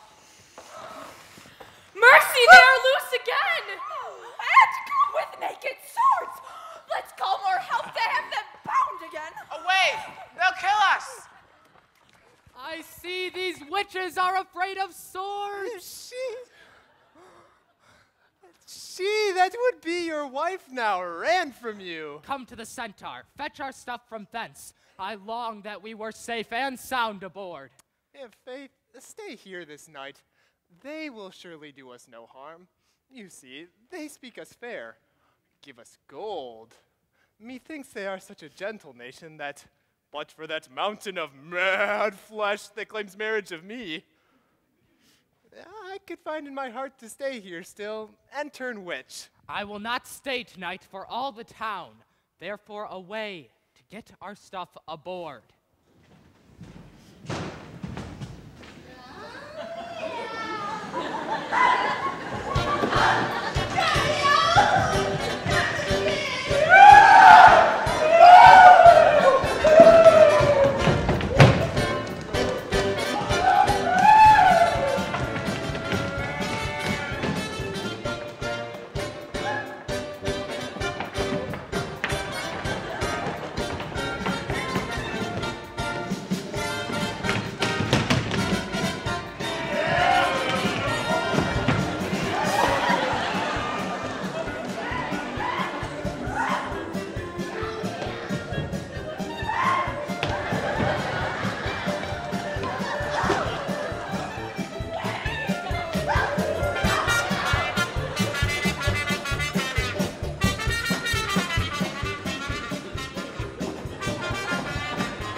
sir, that I have hindered you, but I protest. He had the chain of me, though most dishonestly he doth deny it. How is the man esteemed here in this city? Of very reverend reputation, sir, of credit infinite, highly beloved, second to none that lives here in the city. His word might bear my wealth at any time. Speak softly yonder, as I think he walks. 'Tis so, and that self-chain about his neck, which he forswore most monstrously to have. Good sir, draw near to me, I'll speak to him. Okay, my friend. Senor Antipholus, I wonder much that you would put me to this shame and trouble, and not without some scandal to yourself, with circumstance, and oath so to deny this chain, which you now wear so openly. Beside the charge, the shame, imprisonment, you have done wrong to this, my honest friend, who, but for staying on our controversy, had hoisted sail and put to sea today. This is the chain you had of me. Can you deny it? I think I had. I never did deny it. That you did, sir, and forswore it too. Who heard me to deny it or forswear it? These ears are mine. Thou knowest did hear thee. Fie on thee, wretch! 'Tis pity thou livest to walk where any mere resort. Thou art a villain to impeach me thus. I'll prove mine honor and mine honesty against thee presently, if thou darest stand. I dare and do defy thee for a villain.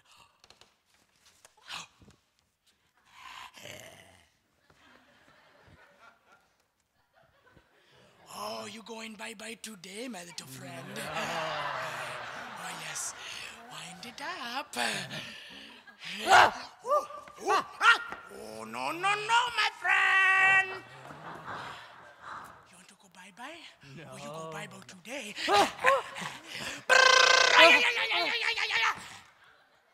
Here? Oh, no. For heaven's sake, he is mad. Some get him within, take his sword away, bind Romeo too, and bear them home to my house. Run, master, run, for mercy's sake, take a house. This is some priory, and we are spoiled. Be quiet, people. Wherefore throng you hither? To fetch my poor distracted husband hence. Let us come in that we may bind him and bear him home to his recovery. I knew he was not in his perfect wits. I'm sorry that they did draw on him. How long has this possession held the man? This week he hath been heavy, sour, sad, and much different from the man he was. But till this afternoon his passion ne'er brake into extremity of rage. Well, hath he not lost much wealth by wreck of sea? Buried some dear friend? Hath not else his eye strayed his affection in unlawful love? A sin prevailing much in youthful men, who give their eyes the liberty of gazing.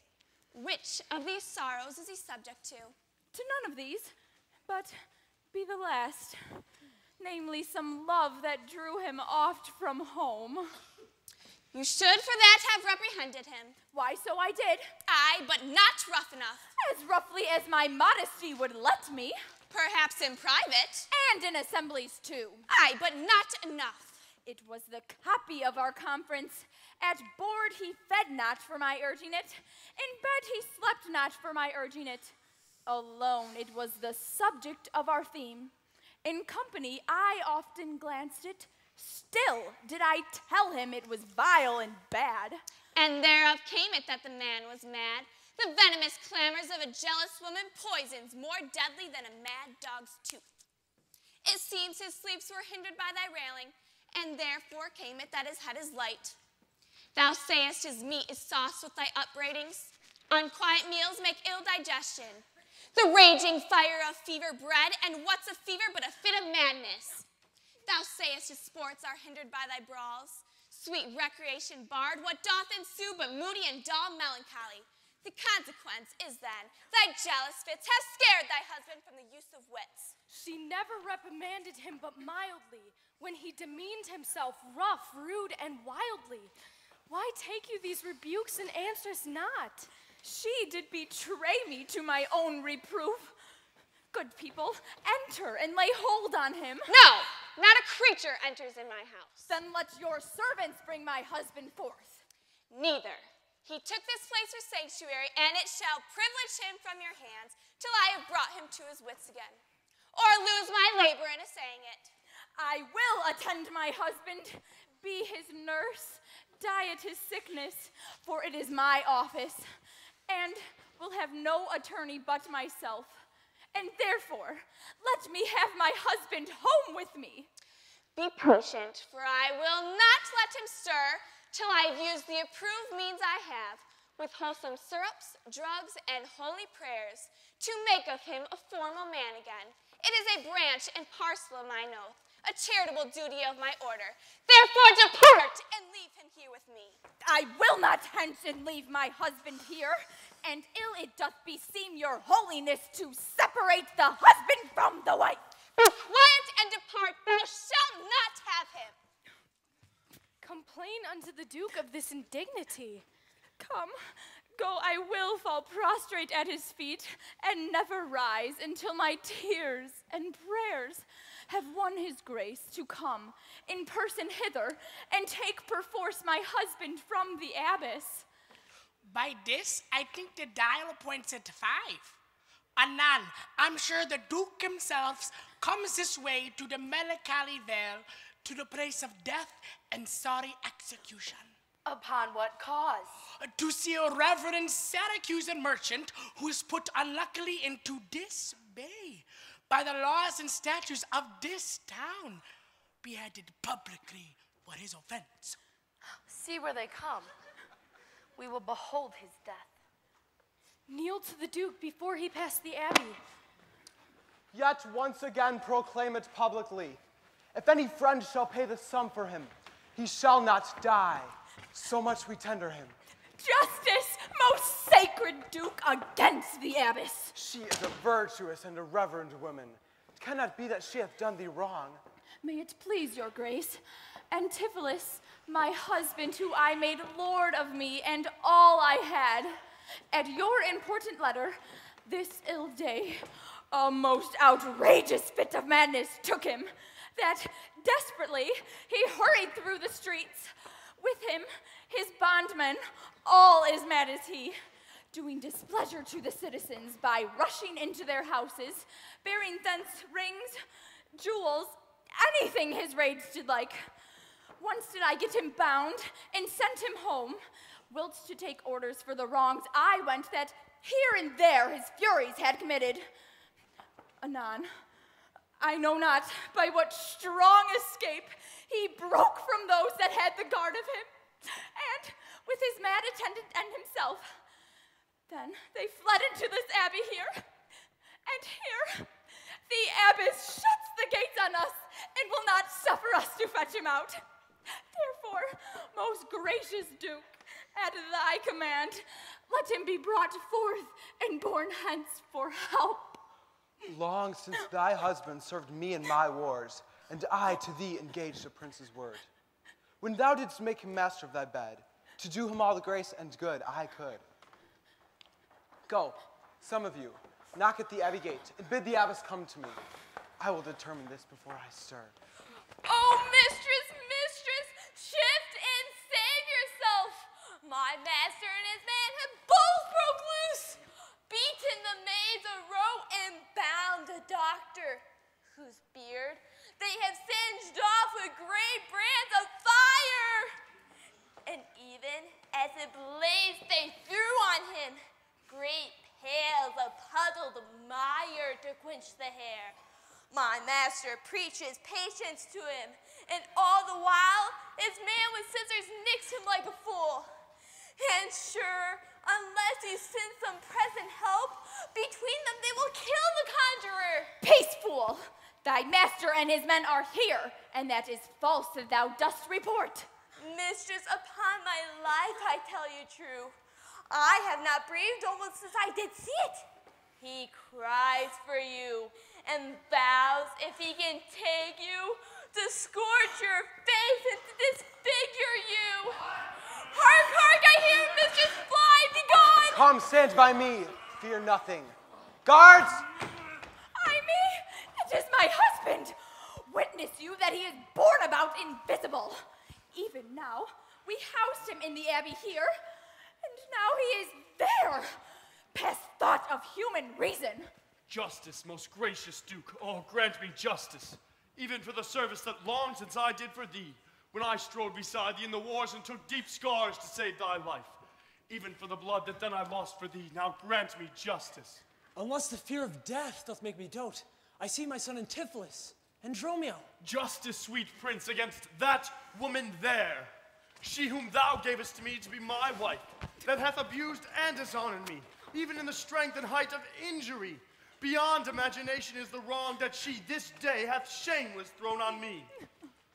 Discover how, and thou shalt find me just. This day, great Duke, she shut the doors upon me, while she with harlots feasted in my house. A grievous fault. Say, woman, didst thou so? No, my good lord. Myself, he, and my sister today did dine together. So befall my soul that is false, he burdens me withal. Ne'er may I look on day, nor sleep on night, but she tells to your highness simple truth. Oh, perjured woman, they are both forsworn. In this the madman justly chargeth them. My liege, I am advised in what I say, neither disturbed with the effect of wine, nor heady rash, provoked with raging ire, albeit my wrongs might make one wiser mad. This woman this day locked me forth from dinner. That goldsmith there, were she not packed with her, could witness it, for she was with me then, who parted with me to fetch a chain, promising to bring it to the Porpentine, where Balthazar and I did dine together. Our dinner done, and she not coming thither, I went to seek her. And in the street I met her, and in her company that gentleman. There did this perjured goldsmith swear me down that I this day of her received a chain, which God he knows I saw it not, for the which she did arrest me with an officer. I did obey, and sent my peasant home for certain ducats. He with none returned. Then fairly I bespoke the officer to go with me in person to my house. Along the way we met my wife, her sister, and a rabble more of vile confederates. Along with them they brought one Pinch, a hungry, lean-faced villain, a mere anatomy, a mountebank, a threadbare juggler, and a fortune-teller, a needy, hollow-eyed, sharp-looking wretch, a dead-looking man. This pernicious slave forsook, took on him as a conjurer, and gazing in mine eyes, feeling my pulse, and with no face as it were outfacing me, cries out, I was possessed. Then all together they fell upon me, bound me, bore me thence, and in a dark and dankish vaulted home there left me and my man, both bound together. Till, gnawing with my teeth my bonds in sunder, I gained my freedom, and immediately ran hither to your grace, whom I beseech to give me ample satisfaction for these deep shames and great indignities. My lord, in truth thus far I witnessed with him that he dined not at home, but was locked out. But had he such a chain of thee, or no? He had, my lord. And when he ran in here, these people saw the chain about his neck. Besides, I would swear I heard him confess he had the chain of her.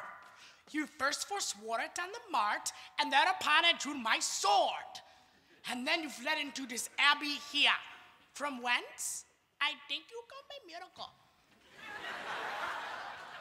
I never came within these abbey walls, nor ever didst thou draw thy sword on me. I never saw the chain, so help me heaven, and this is false, you burden me with all. Why, what an intricate impeach is this? I think you have all drunk of Circe's cup. If here you housed him, here he would have been. If he were mad, he would not plead so coldly. You say he dined at home. The goldsmith here denies that saying. Sirrah, what say you? Sir, he dined with her there, at the Porpentine. He did, and from my finger snatched that ring. 'Tis true, my liege, this ring I had of her. Sawest thou enter the abbey here? As sure, my liege, as I do see your grace. Why, this is strange. Go call the abbess hither. I think you are all mated or stark mad. Most mighty Duke, vouchsafe me speak a word. Perhaps I see a friend will save me and pay the sum that may deliver me. Speak freely, Syracusan, what thou wilt. Is not your name, sir, called Antipholus? And is that not your bondman, Dromio? Within this hour, sir, I was his bound man, but I thank him, gnawed my cords in two. Now I am Dromio, his man, unbound. I'm sure you, both of you, remember me. We remember ourselves by you, for lately we were bound as you are now. You are not Pinch's patient, are you, sir? Why look you strange on me? You know me well. I never saw you in my life till now. Oh, grief hath changed me since you saw me last. In careful hours with time's deformed hand have estranged the features in my face. But tell me yet, dost thou not know my voice? Neither. Dromio, nor thou? No, trust me, sir, nor I. I am sure thou dost. And I am sure I do not. And whatsoever a man denies, you are now bound to believe him. Not know my voice? Oh, time's extremity, hast thou so cracked and splitted my poor tongue in 7 short years, that here, my only son knows not my feeble key of untuned cares. Though now this grained face of mine be hid in sap-consuming winter's drizzled snow, and all the conduits of my blood froze up, yet hath my night of life some memory left, my dull, deaf ear some used to hear, my wasting lamp some fading glimmer left. All these old witnesses I cannot err. Tell me thou art my son Antipholus. I never saw my father in my life. But 7 years since, in Syracuse, boy, thou knowest we parted. But perhaps thou shamest to acknowledge me in my misery. The Duke and all that know me in the town can witness with me that it is not so. I ne'er saw Syracusa in my life. I tell thee, Syracusan, 20 years have I been patron to Antipholus, during which time he ne'er saw Syracusa. I see that age and dangers make thee dote. Most mighty Duke, behold a man much wrong.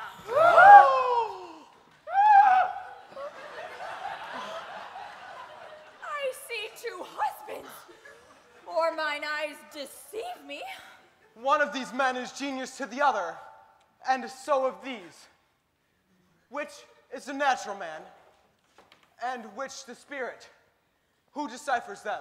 I, sir, am Dromio. Command him away. I, sir, am Dromio, I pray. Let me stay. Aegean art thou not, or else his ghost. Oh, my old master, and who hath bound him here? Whoever bound him, I will lose his bounds and gain a husband by his liberty. Speak, O Aegean, if thou beest the man that hadst a wife once called Amelia, that bore thee out of burden 2 fair sons. Oh, if thou beest the same Aegean, speak, and speak unto the same Amelia.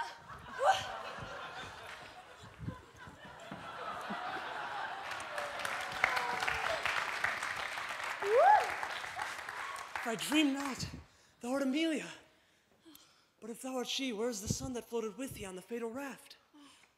By men of Epidemnum, he and I and the twin Dromio all were taken up. But by and by, rude fishermen of Corinth by force took Dromio and my son from me. What then became of them, I cannot tell. I to this fortune that you see me in. Why? Here begins his morning story right. These 2 Antipholuses, these 2 so like, and these 2 Dromios, one in semblance with each other. Besides her urging of her wreck at sea, these are the parents to these children, which accidentally are met together here today. Antipholus, thou camest from Corinth first? No, sir, not I. I came from Syracuse. Stay, stand apart. I know not which is which. I came from Corinth, my most gracious lord. And I with him. Brought to this town by that most famous warrior, Duke Menaphon, your most renowned uncle. Which of you 2 did dine with me today? I, gentle mistress. And are you not my husband? No, I say nay to that. And so do I.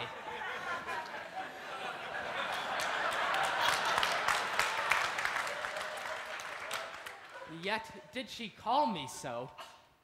And this fair gentlewoman, her sister here, did call me brother. What I told you then, I hope I shall have leisure to make good, if this be not a dream I see and hear. That, sir, is the chain which you had of me. I think it be, miss. I deny it not. And, ma'am, you, for that chain, arrested me. I think I did, sir. I deny it not. I sent you money, sir, to be your bail, by Dromio here, but I think he brought it not. No, none by me.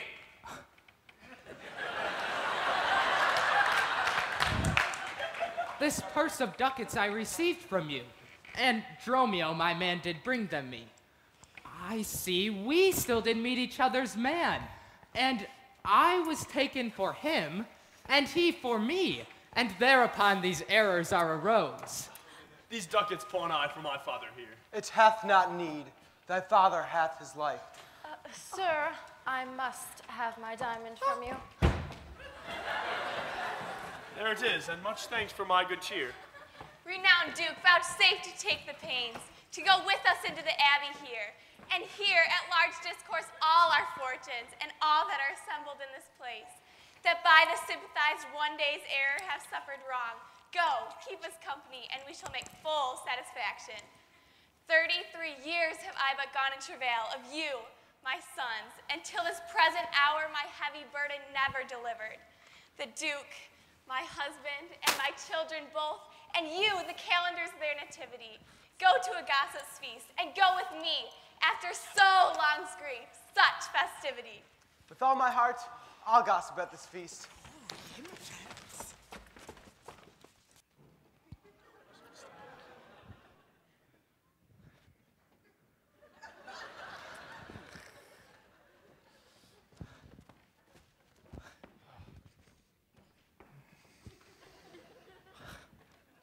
Yeah, master, shall I fetch your stuff from shipboard? Dromio, what stuff of mine hast thou embarked? Your goods that lay at host, sir, in the Centaur. He speaks to me. I am your master, Dromio. Come, go with us. We'll look to that anon. Embrace thy brother there. Rejoice with him.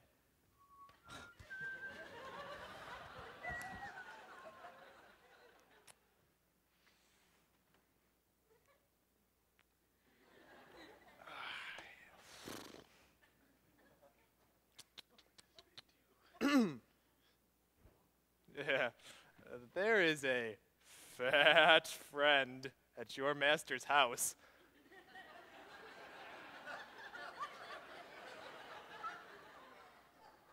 That kitchened me for you today at dinner. She now shall be my sister, not my wife.